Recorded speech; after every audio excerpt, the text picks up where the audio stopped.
Hi everybody, my name is Matt Reisinger with Reisinger Homes. Welcome to my video blog dedicated to building science and fine craftsmanship. I'm here today with Corey Ball with DuPont Tyvek. Corey, how are you today? Good to see you, thank you.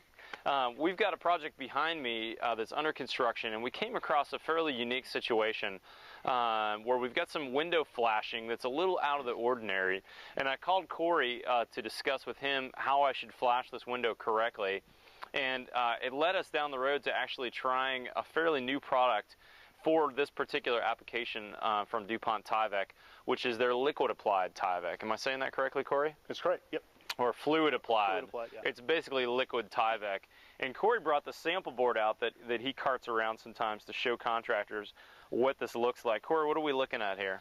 So, like I said, we're looking at a fluid applied membrane. This is what we call a silly terminated polyether. It's a lot like rolling on a polyurethane sealant. If you're touching this, what does it feel like? It would feel like an elastomeric polyurethane type sealant that you would see on normal joints and expansion joints and stuff like that. It kind of looks to me from a contractor like you use spray-on bed liner on this, basically a rubberized looking membrane, or like it was NP1 caulk that was smoothed over the entire surface almost. Great example of it. The only difference is that this is an air and water barrier at the same time, as well as being vapor permeable at the same time, which is what we're not seeing in something like an MP1 or something like that. Yeah, that's pretty interesting. So what is the perm rating on liquid applied So Tyvek? DuPont's is you put it on at 25 mils thick. It dries at 25 mils thick, but it's also 25 perms at the same time. Okay, so it's somewhere in between DuPont's home wrap, Tyvek home wrap and Tyvek commercial wrap, correct? Correct, yeah. DuPont's kind of realized that they like to keep the perm rating somewhere above 20 perms, which is being ideal for a wall to be able to dry out.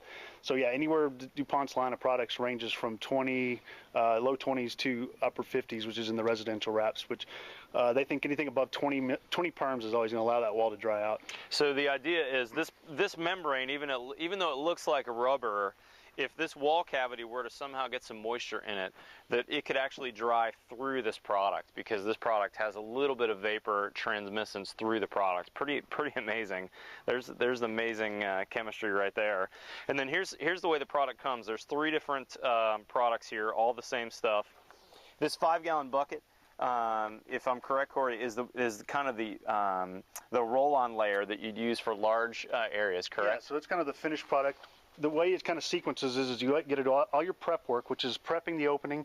You can either do that with our peel and stick flashings. Yeah, you can see this is our flex wrap that you've seen on all my houses right there. Right, so that's our transition membrane.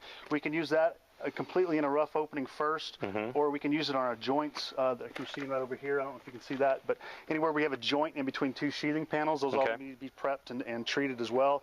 If you have a fastener that may be a little bit overdriven or something like that, you want to pre-treat. It's a lot like taping and floating drywall. Yeah. You would prep that for texture.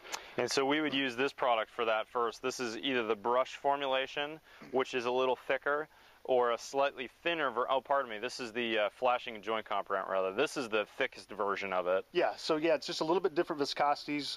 Again, the brush is as just implies there, is that we could use a brush to actually smooth it out and get it uniform into an opening.